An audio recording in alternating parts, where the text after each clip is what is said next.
మన నమస్తే తెలంగాణ ఇలా పాపం వీళ్ళ బాధ ఒకసారి చూడాలి. మన రాష్ట్రం మన పత్రిక కదా. రేవంత్ పగ, బీసీలకు దగ, బీసీ కోటా జీవో 9పై రాష్ట్ర హైకోర్టు స్టే, స్థానిక సంస్థల ఎన్నికల నిలుపుదల, చెల్లని జీవోతో చిల్లర రాహిత్యం, బడుగుల బతుకులతో కోటా చెలగాటం, న్యాయ సమీక్షకు నిలబడదని తెలిసి 42% రిజర్వేషన్లపై కాంగ్రెస్ సర్కారు ఆట, అభ్యంతరాలను పట్టించుకోకుండా 22 నెలలుగా డ్రామా, రాజకీయ లబ్ధిపైనే దృష్టి. చూసినావా ఏం రేవంత్ రెడ్డి గారు? మనోళ్ళు ఒకటే రాస్తారు, మాకేం సంబంధం? మీ కోని మీరే కోసుకొని వాళ్ళ బాధ వాళ్ళ లెక్క వాళ్ళు మొత్తం చెప్తురు. రేవంత్ రెడ్డి డ్రామాలు ఆడిండు, రేవంత్ రెడ్డికి చిత్తశుద్ధి లేదు బీసీల పైన అనేది వాళ్ళ ఆరోపణ. ఇదే బీఆర్ఎస్ బీసీ సంఘాలట ఇలాంతా కాంగ్రెస్ సర్కారుకు వ్యతిరేకంగా నినాదాలు చేసిరు. ఇంకా తడిగుడ్డతో గొంతు కోయడం, నమ్మించి నటేట నిలువున ముంచడం, ఆశలు రేపి అమాతం చిదిమేయడం, అదును చూసి అగాధంలోకి పడదోయడం, పచ్చని కళ్ళపై పగ సాధించడం, వెచ్చని కత్తితో వెన్నులో దించడం, తెలంగాణ సర్కారు చేరడం ఏ పేరుతోనైనా పిలవండి, బీసీలకు చేసిన మోసాన్ని ఏ పదాలతోనైనా కొలవండి, నమ్మి ఓట్లేసిన బీసీ బిడ్డలకు కాంగ్రెస్ దోకా నిజం, నడిమిట్ల కాడి వాడేసి కోటాను కాటగలిపింది నిజం, ఇది నయవంచన, ఇది నయా వంచన. బరాబర్ రాసింది, బరాబర్ రాయవలసిందే కూడా. రేవంత్ రెడ్డి చేసింది ఇదే కూడా.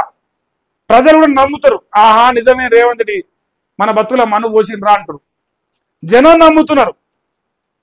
రేవంత్ రెడ్డి నమ్మించి గొంతు కోసిండు, దమ్ము లేక ఢిల్లీలో కూర్చొని పోరాడే దమ్ము లేక, 9th షెడ్యూల్ చేసే సత్తా లేక, 22 నెలలుగా కాలయాపన చేసి కథలు పలికి ఇవాళ బీసీ బీసీ బీసీ అని స్థానిక ఎన్నికల్లో ఓట్ల కోసం 6 గ్యారెంటీలు అమలు చేసేదాక ప్రజల లోపల వ్యతిరేకత పెరుగుతుందని ఇవాళ ఇదంతా ఇక రామాయణం కథ చెప్తారు. రామాయణం మహాభారతం కథ చెప్పి అది ఒడిసేది లేదు, అది ముందర పడేది లేదు. ఇంకా సర్పంచులు వచ్చి మనం చూసేది లేదు. అడిగి ఇంకో మళ్ళీ ఇది కూడా రాసిన అదే డైలాగ్, అడిగితే జైలు పెట్టాలి, ఇది రేవంత్ ఫిలాసఫీ. రాష్ట్రాలకు రిజర్వేషన్ అధికారం ఇవ్వడం అనేది నేరం, అట్లాంటిది కావాలని అడిగితే జైల్లో పెట్టాలి. ఎన్నో డిబేట్లు పార్లమెంటరీ సెంట్రల్ హాల్లో జరిగిన తర్వాత నిర్ధారించిన ఇవన్నీ ఏ అధికారం ఎక్కడ ఉండాలనేది నెల కొద్ది డిబేట్ జరిగిన తర్వాత రచించిన రాజ్యాంగం ఇది. గతంలో ఓ టీవీ ఇంటర్వ్యూలో అంతే ఆ వీడియోని ప్లే చేస్తారు. ఏం చెప్పింది? రిజర్వేషన్ అడిగితే జైల్లో పెట్టాలి, అది మనోని ఫిలాసఫీ. మీరు ఒకటే రిజర్వేషన్ రిజర్వేషన్ అంటారు, అందరు జైల్లో పెడతాడు, మళ్ళీ మంచిగా ఉండదు చెప్తాను. ఈయన కోర్టులో నిలవని తెలిసి మోసం చేసినట. బీసీ కోటాకు రాష్ట్రంలో అన్ని పార్టీలు మద్దతు తెలిపితే ఢిల్లీలో ఉన్న రాహుల్ గాంధీ ఎప్పుడు పట్టించుకోలేదు, ఏనాడు పార్లమెంట్ లో ప్రస్తావించలేదు. కానీ బీహార్లో బీసీల ఓట్ల కోసం కాంగ్రెస్ దీన్ని వాడుకున్నది. 42% బీసీ కోట అంశంపై కోర్టులో నిలవని తెలిసిన ఇంతకాలం మభ్యపెడుతూ వచ్చింది. షెడ్యూల్ 9లో చేర్చితేనే చట్టబద్ధత సాధ్యమని తెలిసిన మోసపూరిత డ్రామాను రక్తి కట్టించింది. చేస్తుంది బరాబర్. కాంగ్రెస్ అంటేనే కట్లుంటది. ఇగో వాళ్ళు ఏం చెప్పిరా, లంగలు దొంగలు ఉంటే కాంగ్రెస్ లో ఉండాలి, లేదంటే జైల్లో ఉండాలి, అంతే. 2 పాయింట్లు. ఊకొకటే మమ్మల్ని తిడతారు. ఇది వార్త. ఇంకో బావ బామ్మారిది అంతా గుంపు వచ్చిరు, కష్టపడుతురు బానే. బస్ ఛార్జీలపై బీఆర్ఎస్ ఫైట్ అట. చెలో బస్ భవన్తో నిరసన. సంస్థ ప్రైవేట్ పరానికి కాంగ్రెస్ కుట్ర చేస్తాడ.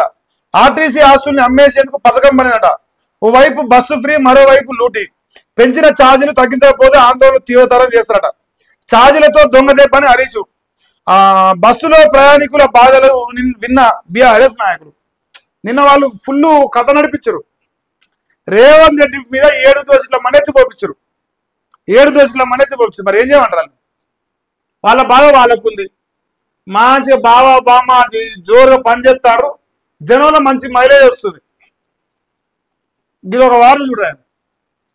పీజేఆర్ ను అవమానించిన కాంగ్రెస్ అభ్యర్థి, ఆయన నాన్ లోకల్ అంటూ నవీన్ యాదవ్ వ్యాఖ్యలు. జూబ్లీహిల్స్ టికెట్ ఖరారు తర్వాత దురుసు మాటలు. కాంగ్రెస్ పై మండిపడుతున్న ప్రజానేత అభిమానులు. పీజీఆర్ను అవమానించలే. వాడే ఇప్పుడు ఈ వార్త ఏం చేసి అంటే మన రేవంతు తొలి వెలుగు, మన రేవంతు తొలి వెలుగుకెళ్ళి ఈ వార్త వచ్చింది. నిన్న వాడే చేసిండు దొంగ. అది పీజీఆర్ను ఆయన ఏం అవమానించలే. ఒకటే ఒక మాట అన్నాడు, లోకల్కి టికెట్ ఇచ్చారు ఫస్ట్ టైం, ఇంతవరకు జూబ్లీ సంబంధించిన లోకల్ చాలా సంవత్సరాలు అవుతుంది టికెట్ ఇయ్యక అని చెప్పింది. దాన్ని తిప్పి రాస్తారు. మీరేం పెద్ద ప్రేమ ఉన్నవాళ్ళ మీ సక్కమైన అన్నట్టు. మరి మీకు అంత ప్రేమ ఉంటే లోకలు మాగంటి గోపినాథ్ లోకలేనా? అదొద్దా?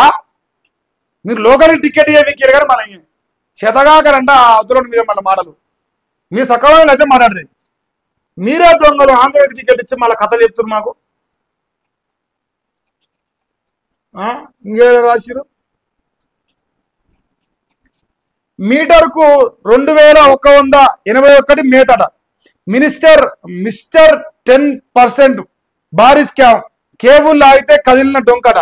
నిర్ణయించిన ధర కంటే ఎక్కువకు కేబుల్ కొనుగోళ్లు, ఒక్కో మీటర్ వైర్కు 2000 అధికంగా చెల్లింపు.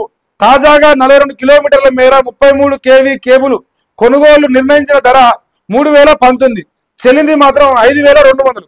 మరో 100 మీటర్ల కేబుల్ కొనుగోలుకు ఆర్డర్. అబ్బో పుల్లు పైసలు మన కాడ పైసలు పుల్లు ఉన్నాయి. 5000 కాదు 10,000 పైసలు లేవా మా కాడ? 10,000 కూడా పెడతాం.